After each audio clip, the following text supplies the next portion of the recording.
In this session, we're going to talk more specifically about a marketing tactic, communication, that's key to turning CSR actions into value. If we think about marketing and we think back to the 4 Ps, product, price, place, and promotion, we'll see that many of these are an essential part of your CSR strategy. The firm might create green products like EcoVer, a company we hear from this week. Or it might be about creating or using only green transportation methods so that getting its products in the right place or through the channel is a green effort. But however a company chooses to pursue its CSR goals, stakeholders need to understand these efforts before they can create value. Communicating about a firm's CSR activities is what we're going to focus on here. So let's go back to the framework of Bhattacharya, Sen, and Korshan and remind ourselves specifically of the 3 U's: understanding, usefulness, and utility. The authors give us excellent insight into how we should communicate what we're doing to our customers and employees to achieve maximum value. And so this session will follow closely from Chapter 8 of their book, Leveraging Corporate Responsibility. We need to tailor our communication in order to achieve the best possible outcomes with respect to these 3 U's. Specifically, in addition to carefully designing our strategy, our CSR strategy, to align with customers' needs and sense of identity, we need to create an integrated, targeted, long-term communication strategy that addresses these 3 hierarchical goals in the minds and hearts of our customers. And this strategy should, of course, be focused on creating an accurate understanding of the effort, developing a perception of maximum usefulness of the CSR activity in the mind of the consumer. That ultimately results in a high feeling of unity between the customer, the CSR issue, and the firm. Within understanding, the first desirable outcome, as we've discussed, is awareness. If customers aren't aware of a firm's efforts, they can't react to them. Now, once you become interested in CSR efforts, you're likely to see them everywhere.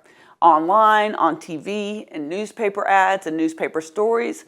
But research shows that although many customers say they're interested in CSR, they're still unaware of what firms are actually doing. This is partially because while firms are experts at marketing their products and services, they become skittish or hesitant about publicizing their CSR efforts. Why is that?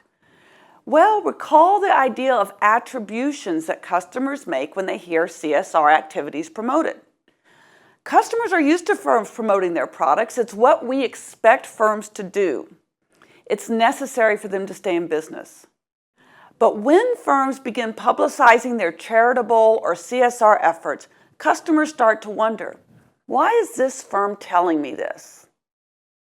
And it's possible that the attributions may not be positive. In fact, it opens firms up to claims of greenwashing and other unethical behavior. So excessive communication about CSR activities can actually backfire and create negative customer reaction. It blocks understanding, usefulness, and unity. So how can we avoid this? 2 ways. The firm has to carefully consider what it's going to say and where it's going to say it. Again, it needs a communication strategy. Now, there are 4 elements to the what question. What should we say?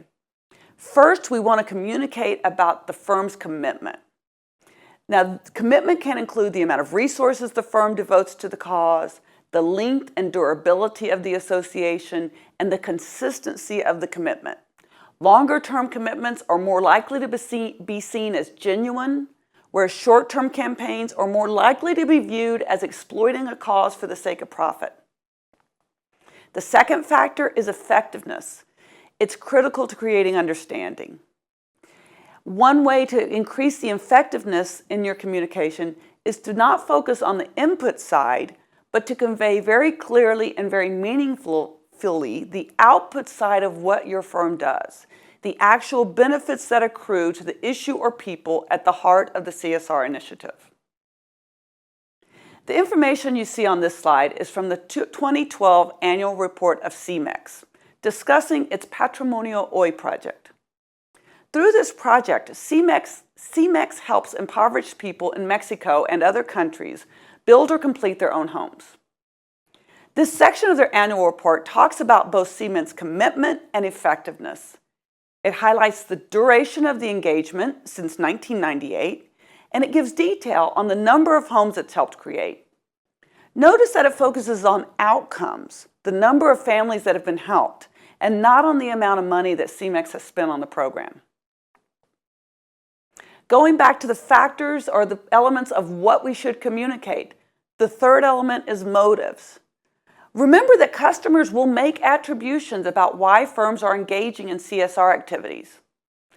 A key challenge of our CSR communication is to reduce stakeholder skepticism.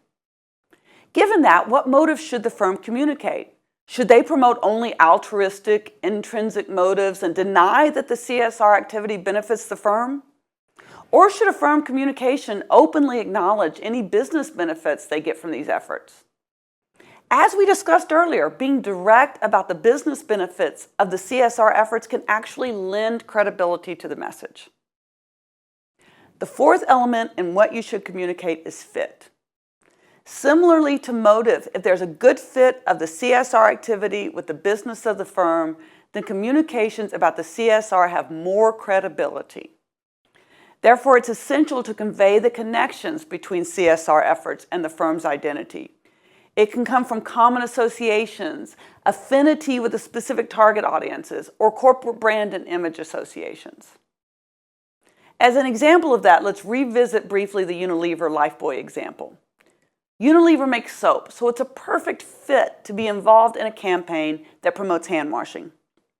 And in terms of motive, Unilever is transparent. Mr. Harpreet Singh Tibb, Lifebuoy brand manager at Hindustan Unilever at the time, stated, "We're not shying away from the fact that Lifebuoy is going to benefit or we're going to try to get soap consumption up.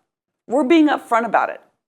But we're also telling them that we're doing something for the good of the community and it's there for you to see for yourself.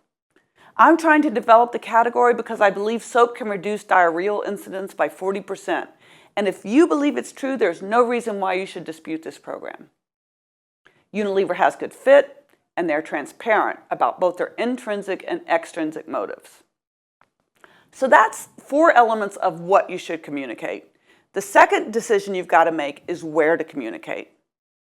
Firms control some of the communication outlets they have at their disposal. Their annual report, a CSR report if they issue one, product packaging, advertising, websites. And we saw several examples of these types of communications throughout these sessions. While these are essential to creating awareness, there's a trade-off between the controllability and the credibility of communication channels. The less controllable a communication channel is, the more credible it is, and vice versa. Therefore, coverage and communication outlets that aren't controlled by the firm are essential to building understanding, usefulness, and utility. These include coverage by the press, customers' word of mouth, reports from monitoring groups such as Greenpeace or Human Rights Watch, blogs, social networks, forums, and employees.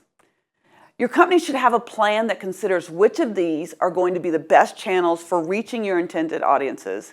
And then your plan should include tactics for driving coverage through all of these that are relevant to your situation. Remember that part of Tom's success has been its wide coverage by external media.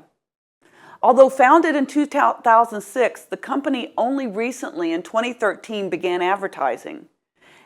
However, it's received coverage in a huge variety in many media outlets. If a firm follows these guidelines, its communications will create greater understanding, greater usefulness, and utility, leading to greater value creation for its business and the cause.